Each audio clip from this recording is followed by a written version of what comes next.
اللہ تمہارے ساتھ آسانی چاہتا ہے، سختی نہیں چاہتا۔ یہ اصل میں کیوں کہا ہے؟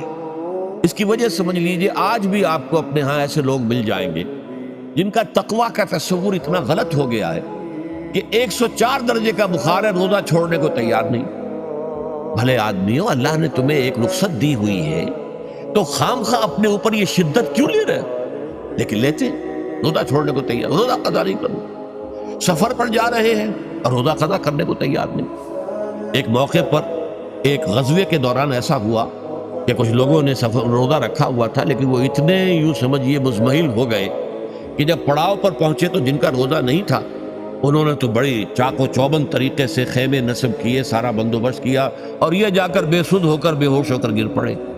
تو حضور نے فرمایا ان کو دیکھ کر، لیس من البر الصیام فی السفر، سفر میں روزہ رکھنا یہ کوئی نیکی کا کام نہیں ہے، یہ نیکی کا غلط تصور ہے کہ جو تم نے اپنے اختیار کر لیا، یہ تمہارے اندر تشدد پسندی پیدا ہو رہی ہے۔